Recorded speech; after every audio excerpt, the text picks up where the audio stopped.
शिवछत्रपती महाराजांना वंदन करून प्रभागस्तरीय बाल कला क्रीडा व न्यायानिमी होणार महोत्सव 2024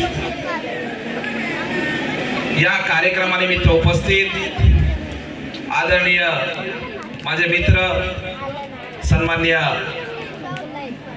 या प्रभागाचे जिल्हा परिषद सदस्य बाळा जटार, आदरणीय आमच्या वहिनी सन्माननीय मंजू मॅडम, आदरणीय आमचे माजी जिल्हा परिषद सदस्य माझे मित्र सन्माननीय संजयजी देसाई, दुसरे जिल्हा परिषद सदस्य माझे सहकारी सन्माननीय सुरेश ढवळ, आमचे दुसरे सहकारी सन्माननीय पंचायत समितीचे प्रकाश पारकर,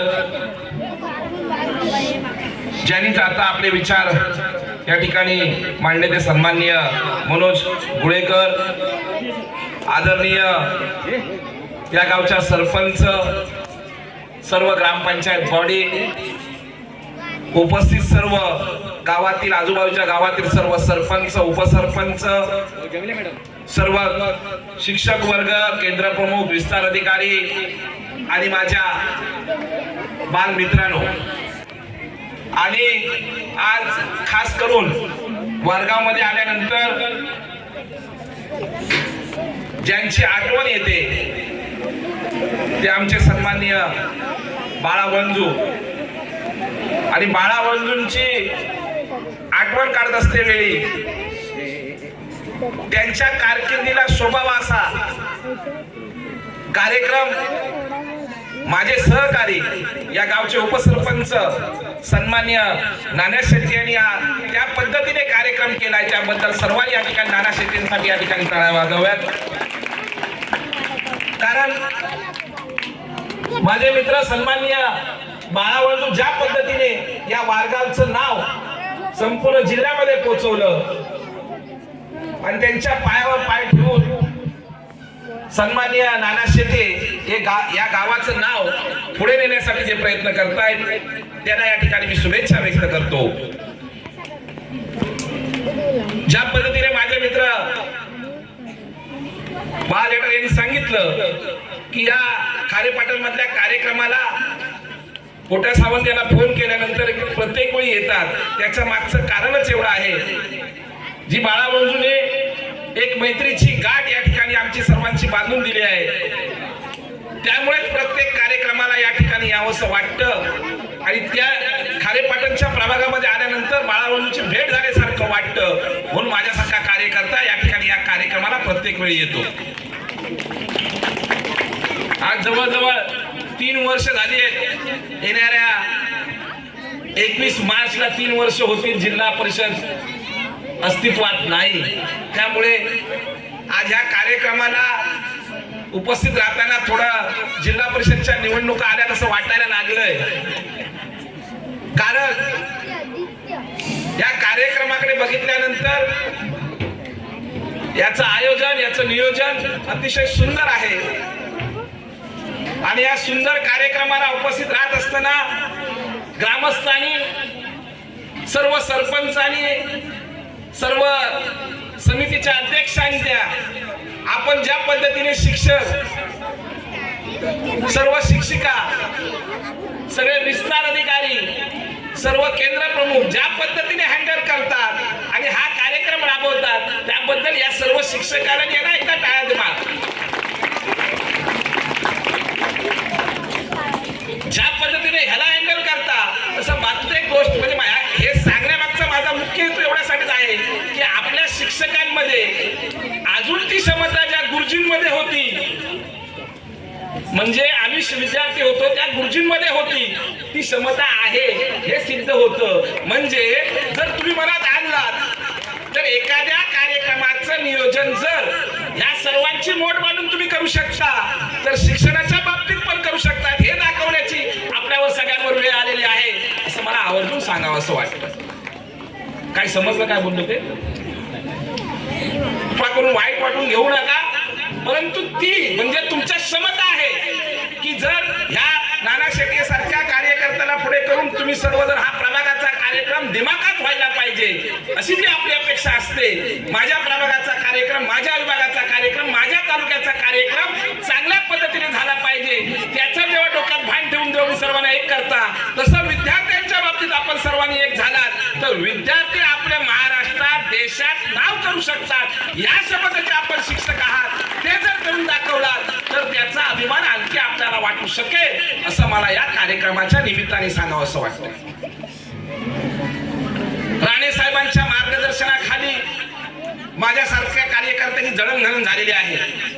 गेली अनेक वर्ष जिल्हा परिषद मध्ये काम करते वेळी, अनेक पदांच्या माध्यमातून या संपूर्ण जिल्ह्यावर काम करत असते वेळी प्रामाणिक काम करणाऱ्या शिक्षकांच्या पाठीवर थाप मारण्याचा योग मला अनेक वेळा आलेला आहे. मी या कार्यक्रमाच्या अनुषंगाने एवढंच सांगेन, या वर्षीचा सप्ताह झाला की पुढच्या सप्त्याची आम्ही वाट बघतो, बरोबर ना मंडळी? म्हणजे गावात एखादी जत्रा असते, काय असते, तेव्हा सप्ताह असतो किंवा वार्षिक कार्यक्रम असतो, त्या सप्त्याची आपण वाट बघतो. त्याच्या मागे दोन कारणं असतात. एक तर आपण असणारी देवावरची श्रद्धा, कारण का पुढच्या वर्षी या वर्षी काय सांगितलंय ते वर्षभरात माझ्यासाठी मिळतंय काय, आणि मिळालं तर त्याचा नवस फेडण्यासाठी पुन्हा आपल्याला देवळात जायचं असतं, म्हणून त्या सप्त्याची वाट बघत असतो. मग त्याच्या मागे एक कारण असतं, मला जे पाहिजे ते मिळालं म्हणून मी मंदिरात जातो. आणि दुसरी गोष्ट, आपण हे वार्षिक कार्यक्रम घेतो सालाबाद प्रमाणे, आणि पुढच्या वर्षी परत एकदा बघायचं की आता काहीतरी वरून परिपत्रक आलंय म्हणून प्रभागाच्या या क्रीडा स्पर्धा होता कामा नये. मी एक प्रश्न या ठिकाणी शिक्षकांना विचारला की महोदय, आपल्या या सिंधुदुर्ग जिल्हा परिषदच्या 1ली ते 7वी पर्यंतच्या शाळांमधनं महाराष्ट्राचं, जिल्ह्याचं कोणी प्रतिनिधित्व केलं त्याचं उत्तर अजूनपर्यंत माझ्यापर्यंत पोहोचलं नाही. म्हणजे याचा अर्थ असा होतो की ह्या जिल्हा परिषदच्या माध्यमातून या सर्व नेत्यांनी जे हा कार्यक्रम, हा जो काय आमचा उद्देश होता तो सफल होताना दिसतोय की नाही दिसतोय, याचा विचार आज आपण सगळ्यांनी करण्याची गरज आहे असं मला या ठिकाणी आवर्जून सांगावंसं वाटतं.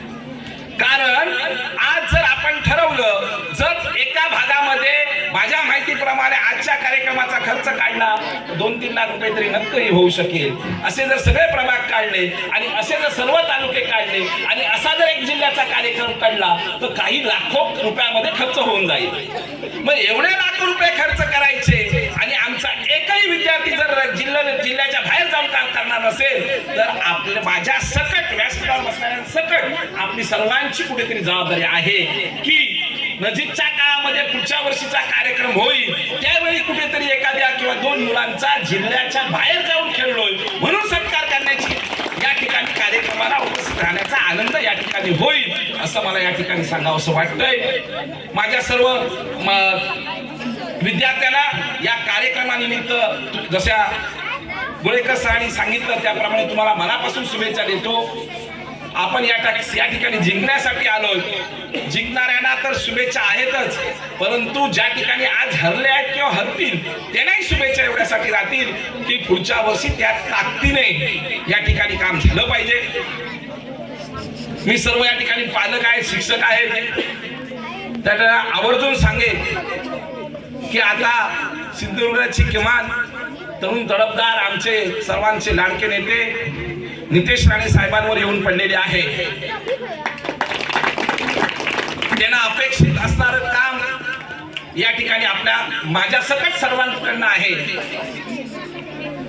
बरेच वेळा पेपरमधनं अनेक गोष्टी आपण ऐकतो, शिक्षण क्षेत्राकडे राजकीय लोकांचा दुर्लक्ष, परंतु या प्रभागाची परिस्थिती पाहिल्यानंतर आपण पण विचार करणं फार गरजेचं आहे.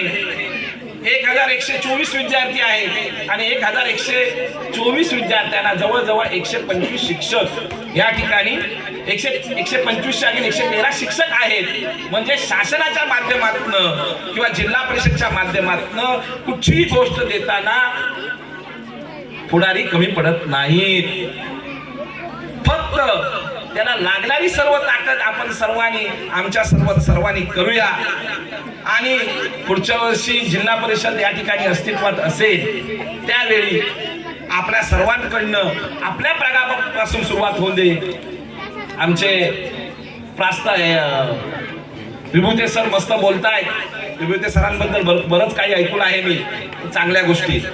त्या गोष्टी संदर्भात विभूते सरांना एवढंच सांगेन, पुढच्या वर्षी या ठिकाणी 1-2 मुलांचे सत्कार आपल्या जिल्ह्याबाहेर जाऊन काहीतरी घेऊन आले म्हणून करण्याची संधी या व्यासपीठावरच्या सर्वांना मिळो अशी या कार्यक्रमाच्या निमित्ताने अपेक्षा करतो. कारण सर्व शिक्षकांना मी धन्यवाद देईन, ज्या ज्या वेळी आम्ही चांगले कार्यक्रम आपल्यापर्यंत ठेवतो त्या त्या कार्यक्रमातला आम्ही जसं तुम्हाला हाक मारतो त्या पद्धतीने तुम्ही सहकार्य करता, त्याबद्दल कुठचीही शंका नाही. परंतु ज्या गोष्टीची अपेक्षा प्रत्येक वेळी आमच्यासारख्या कार्यकर्त्यांची आहे त्याही अपेक्षा ह्या ज्या अपेक्षा बोलून दाखवतं त्या अपेक्षा ह्या आमच्यासाठी नसून भवितव्यातल्या ह्या देशातल्या पिढीसाठी आहेत याची जाणीव आपण सर्वांनी ठेवावी असं या ठिकाणी व्यक्त करतो आणि आपल्या सर्वांना शुभेच्छा व्यक्त करतो आणि आपली रजा घेतो. जय हिंद, जय महाराष्ट्र.